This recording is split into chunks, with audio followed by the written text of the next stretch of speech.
햇빛이 비쳤다. 몸을 이끌어 피하니 해 그림자가 또 쫓아와 비추었다.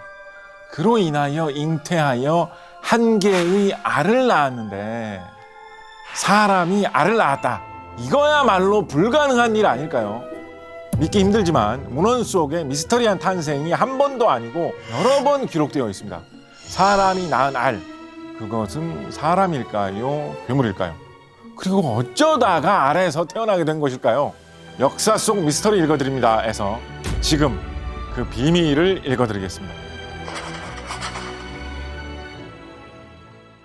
삼국유사의 기록에 따르면 고구려를 세운 주몽 임금님은 하백의 딸 유화와 천재의 아들 해모수 사이에서 태어난 사람이라고 되어 있습니다.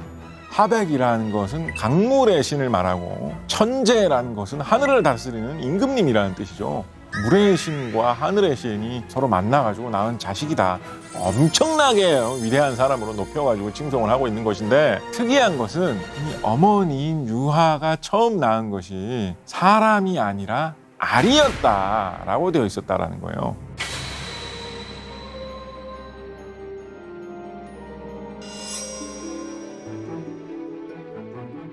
금화가 이상히 여겨 방 속에 깊이 가두었더니 햇빛이 비쳤다. 몸을 이끌어 피하니 해 그림자가 또 쫓아와 비추었다. 그로 인해 잉태하여 한 개의 알을 낳았는데 크기가 다꽤 많아였다. 개와 돼지에게 주었으나 모두 먹지 않았다. 길에 버리니 소와 말이 피해 다녔고 들에 버리니 새와 짐승이 덮어주었다. 왕이 그것을 깨뜨리려고 하였으나 깨뜨리지 못하고 마침내 그 어미에게 돌려주었다. 어미가 물건으로 싸서 따뜻한 곳에 두었더니 한 아이가 껍질을 깨뜨리고 나왔다. 그 안에서 깨어난 사람이 바로 주몽이었다. 알에서 태어난 사람은 고구려의 주몽뿐만이 아닙니다. 한국을 빛낸 100명의 위인들 노래 혹시 기억나십니까? 알에서 나온 혀꺼새 이렇게 이어지잖아요. 바로 이 바가지처럼 생긴 알에서 태어났다라고 성을 박씨, 세상을 빛으로 다스리라 이런 뜻으로 이름을 혀꺼새라고 한 신라의 첫 임금 박혀꺼새입니다. 알에서 태어났다라고 성을 박씨라고 했다는 것도 저는 참 재밌는 것 같아요. 자기 성을 무슨 요즘에 뭐 나는 뭐 예를 들어서 기쁨 산부인과에서 태어났다라고 해가지고 나 성을 기쁨이라고 해야지 기쁨 제식 뭐 이런 사람 잘 없는 것 같은데 예전에는 그런 거를 좀 중시했었나 봐요. 박역거세의 탄생은 어떤 모습일까요? 신라를 세운 박역거세는 진한 땅 육부의 조상들이 자제들과 함께 덕 있는 사람을 임금으로 삼아 나라를 세우려고 하던 중에 발견된 붉은 알에서 태어났다라고 합니다. 양산 아래 나정 우물가에 번개비처럼 이상한 기운이 하늘에서 땅으로 비치고 있었다. 흰말 한 마리가 꿇어앉아 절하는 형상을 하고 있었다. 붉은 알 한 개가 있었고 말이 사람을 보자 길게 울고는 하늘로 올라갔다. 알을 깨고 어린 남자아이를 얻었는데 모두 놀라고 이상히 여겨 동천에서 목욕을 시키니 몸에서 광채가 나고 새와 짐승들이 따라서 춤을 추었다. 아이를 혁거세왕 또는 불건의 왕이라 이름짓고 미호를 거슬하니라 하였다. 저는 이 이야기에서 새하고 짐승들이 춤을 추었다라는 부분이 정말 극적으로 와닿습니다. 약간 음악도 뭔가 울려 퍼졌던 것 같지 않습니까? 좀 신나는 음악이 나왔으니까 춤을 추지 않았을까요? 흥겨운 마치 어떤 클럽과 같은 그런 분위기에 갑자기 감돌면서 짐승들이 다 흥에 겨워가지고 둠칫 막 이렇게 하면서 춤을 췄다라는 것은 이 사람이 그만큼 위대하고 신성한 사람이다 라는 것을 나타내기 위한 이야기였겠죠. 더군다나 고구려의 주몽은 처음에는 막 버리려고 했잖아요. 이런 이야기였던 데 비해서 박역거세는 아릴 때부터 사람들이 다 신성하게 떠받들여 주었고 깨어날 때도 큰 어려움 없이 깨어나가지고 바로 임금님이 되었죠. 그리고 등장하던 그 상황에서 뭐 천지가 진동을 한다, 번개불 같은 빛이 내려온다, 뭐 이런 이야기가 있는 것을 보면 하늘도 이 탄생을 축복하는 듯이 여러 가지 징조로 알려주었다라는 내용이 곁들여져 있습니다. 알이 하나 등장한 것도 신기한데 무려 6개의 알이 동시에 등장해서 사람으로 변한 경우도 있습니다. 바로 금관가야를 세운 수로왕인데요. 김해 구지봉에 사람들이 모여서 구지가라는 노래를 부르면서 춤을 추고 있었대요. 거부가 머리를 내밀어라. 내밀지 않으면 구워서 먹으리라. 간단한 가사인데 약간 좀 저는 솔직히 약간 후크송 같은 그런 느낌이 있어요. 이게 한문으로 쓰면 구하, 구하, 수기현하, 약불현하, 번작이 삐갸 이런 식으로 이어지거든요. 구하, 구하, 수기현하 이런 게 약간 후크송 같은 느낌이 있어요. 그러니까 여러 사람이 모이면서 그 노래를 막 부르면서 파티를 막 하고 있었던 거예요. 그런데 약간 이게 연출이 분명히 삼국시대나 혹은 그 이전 사람들이 이런 기록을 남겨놓지는 않았을 텐데 약간 하늘에서 뭔가 디스코볼 같은 게 내려오는 이런 느낌이 있습니다. 6개의 알이 하늘에서 쫙 내려왔고 그 알 중에서 가장 먼저 태어난 사람이 바로 수로왕. 성을 김씨로 삼아서 김수로라고 했다라고 하죠.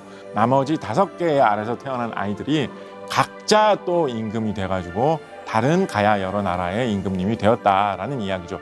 하늘에서 자주색 줄이 내려오고 그곳에 붉은 보자기에 쌓여진 금빛 상자가 있었다. 상자를 열어보니 그 속에 담겨진 6개의 알이 사내 아이로 변해 있어 사람들은 할애를 하고 그달 보름에 그를 왕으로 추대하여 이름을 수로라고 하였다.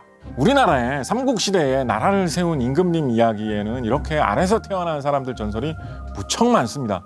도대체 우리나라에서 알에서 태어난 전설이 이렇게 유행을 한 까닭은 무엇일까? 그때 당시의 시대적인 정황도 약간은 있지 않을까라는 생각이 들어요. 중국의 고대 역사를 기록한 사마천이 쓴 사기 같은 역사책을 보면 중국 고대의 서나라라고 하는 나라에 서언왕이라고 하는 그런 신비로운 인물이 있었다라는 기록이 있습니다. 서언왕에 얽힌 여러 가지 전설이나 이야기들이 다 많은데 하나같이 다 신비하고 뭔가 이상한 그런 기록들입니다. 희한한 말을 타고 다녔다, 이상한 징조를 보여줬더니 그것 때문에 딴 나라 임금이 어떻게 했다, 그런 이상한 이야기들로 유명한 그런 임금님이거든요. 그런데 이 서언왕이라는 임금님에 대한 이야기가 기원 후 2세기, 3세기, 4세기 그때쯤 더욱더 많이 발전해가지고 중국에서 박물지 같은 책에 희한한 이야기하고 엮여서 등장하게 되는데 그 희한한 이야기가 무엇이냐? 바로 알에서 태어났다라는 이야기입니다. 주몽 이야기하고 비슷해요. 어떤 궁녀가 이상한 알을 낳았는데 그 알이 불길해가지고 사람들이 갖다 버리고 했는데 동물들이 도와주고 이런 식으로 해가지고 함부로 그걸 없앨 수가 없더라. 근데 세월이 지나니까 거기서 어떤 신비로운 사람이 그 알을 깨고 태어났는데 서언왕이라는 사람이 되었다라는 이야기로 이어지거든요. 그런데 이 시기 이 박물지라든가 수신기 이런 책이 나온 중국의 시대에 마침 이런 괴상한 이야기들이 대유행하던 시기였습니다.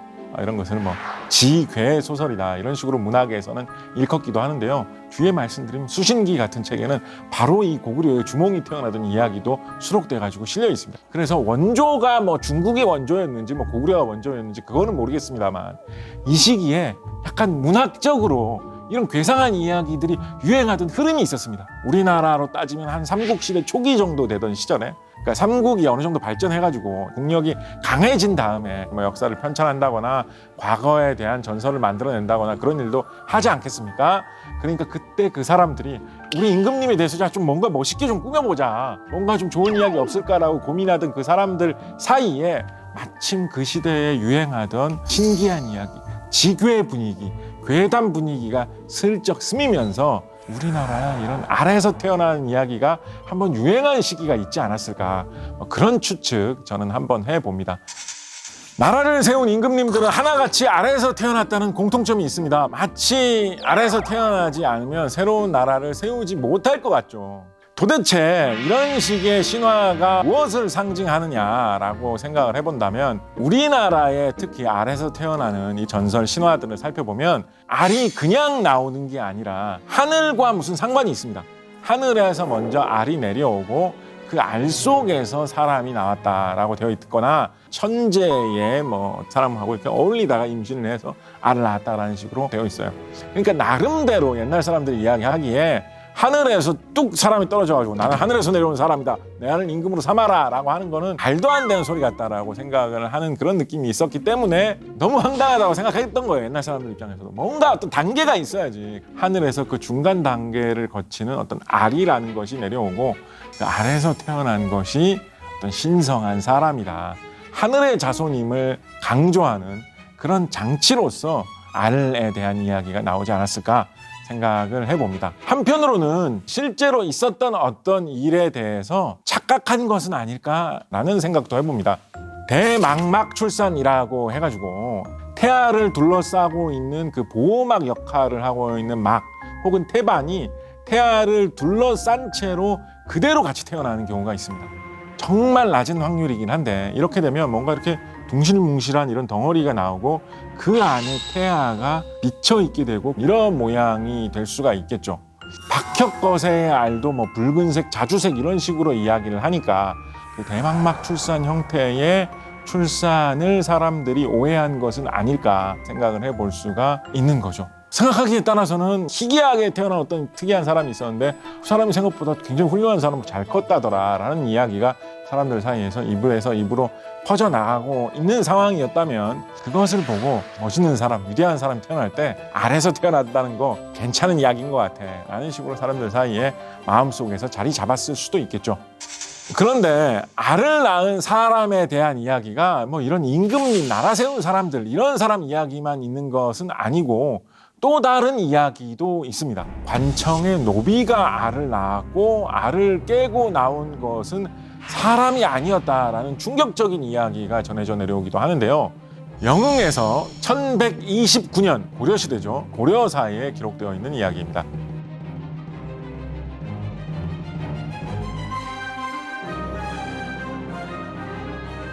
무엇인가 어떤 원인이 되는 것이 있었던 것 같아요. 그것이 사람에게 알을 낳게 만든 거예요. 그런데 이 알을 계속 낳았더니 그 알에서 뭐가 나왔느냐, 뱀같이 생긴 동물이 태어났다라고 되어 있습니다. 아, 이게 뭐냐면 이거는 추정이 아니라 이건 약간 얘기하기 좀 징그러운데 이거는 사실 실제로 있는 현상이에요. 사람이 이제 임신해가지고 출산을 할 때 이제 정상적으로 수정이 이루어져가지고 출산을 하면 이제 애가 태어나야 되는데 그게 성장하지 못하고 세포 분열만 쭉 이루어져가지고 그냥 이런 살덩어리 같은 게 출산되는 경우가 있거든요. 정말 간혹 나타나는 일인데 현대에도 가끔 발견됩니다. 그렇게 되면 커다란 살덩어리를 낳게 되는 거예요. 그런데 그 모양이 어떻게 보면 알 같아 보입니다. 아마 그거를 사람들이 이렇게 계속 방치를 하다 보니까 거기 이제 벌레가 낀 것 같아요.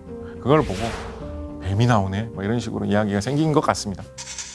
과학적으로 일어났을 가능성은 사실상 제로인데 제가 요즘 좀 빠져있는 얼토당토하는 이야기, 알에서 태어난 이야기에 덧붙여보고 싶습니다. 최근에 미국의 벤처기업으로 성공한 재벌 이런 분들이 우주 여행에 심취해가지고 우주 관광을 한다 이런 거 몇 번 하셨죠, 그죠? 제프 베이조스 사장님이 우주에 보냈던 우주선도 그렇고 일론 머스크 회장님이 우주에 보냈던 우주선도 그렇고 그 우주에 갔다가 돌아오는 그 꼭대기 사람 타는 그 캡슐 부분 가만히 보세요. 동그랗게 생겼어요, 동그랗게. 그게 지상에 착륙하면 거기서 문 열고 우주 관광 진짜 재밌었습니다 라는 사람이 막 걸어 나오죠. 자, 생각해 봅시다. 신라 시대 초기에 사람들이 하늘에서 뭔가 이상한 분위기가 돌 것 같아 라고 하는데 하늘에서 동그랗게 생긴 캡슐 모양의 우주선 한 척이 지상에 착륙을 하는 거예요. 그걸 보고 뭐라고 했겠어요? 번개가 치는 것 같은 모습이 보였다라는 그런 기록이 있었죠. 우주선 하나가 착륙을 하려면 불도 뿜고 번개도 나오고 하겠죠.